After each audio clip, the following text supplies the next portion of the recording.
سامعین ناظرین السلام علیکم، آداب۔ انفیکشن کنٹرول سوسائٹی کے صحت.نیٹ چینل سے آپ کا میزبان ڈاکٹر حسن نواب آپ سے مخاطب ہے۔ کانگو وائرس کے بارے میں معلومات آپ تک پہنچائی جا رہی ہیں۔ اب ہم آپ کو اس بیماری کے علامات کے بارے میں آپ کو بتانا چاہیں گے۔ اس بیماری کا یعنی کانگو وائرس سے جو ڈیزیز پھیلتی ہے اس کا انکیوبیشن پیریڈ 1 to 3 days اور اس کی بائٹ کے بعد ٹک کے کاٹنے کے بعد 5 to 6 days بتایا جاتا ہے۔ اور یہ 5 to 6 days جو ہے اگر بلڈ اور ٹیشوز یعنی خون اور اس مویشی کے گوشت وغیرہ سے جو ایکسپوزر ہو جائے یا ان کو ٹچ کیا جائے، ان کے خون وغیرہ سے اگر کنٹامنیشن ہو جائے تو اس میں بھی 5 to 6 days انکیوبیشن پیریڈ ہے۔ انکیوبیشن پیریڈ اس پیریڈ کو کہتے ہیں کہ جب ایک وائرس جسم کے اندر داخل ہوتا ہے اور اس کے بعد وہاں پر اس کی تعداد بڑھتی ہے، بڑھنے کے بعد بیماری جو شروع ہوتی ہے تو اس پیریڈ کو یعنی کہ جراثیم یا وائرس کے داخلے کے جسم میں داخلے کی پیریڈ اور اس کے بعد جو علامات شروع ہوتی ہیں اس پیریڈ کو انکیوبیشن پیریڈ کہا جاتا ہے۔ تو سب سے فلو لائک سمٹم اپیئر ہوتی ہیں اور اس کے بعد یہ جو ہے عام طور پر تو 75% کیسز میں ایک ہفتے میں ریزالو ہو جاتی ہیں۔ مگر اگر یہ وائرس زیادہ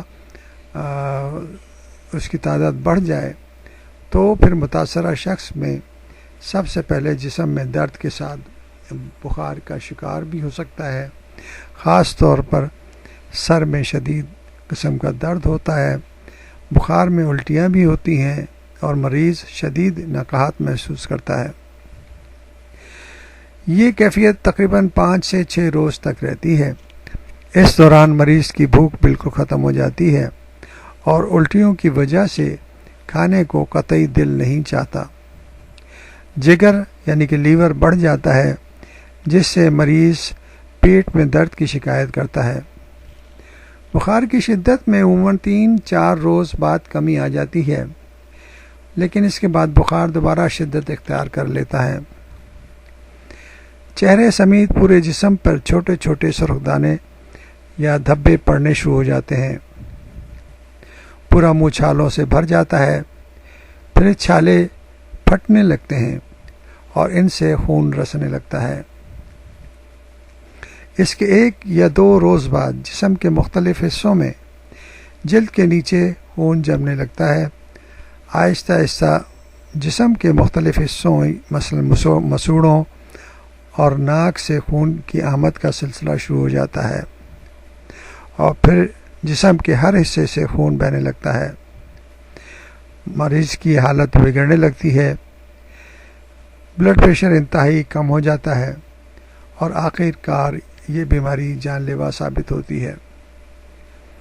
اس لیے ضروری ہے جیسے کہ ہم نے بتایا ہے کہ اس میں تقریباً 10 to 40% تک مورٹیلٹی کے چانسز ہوتے ہیں۔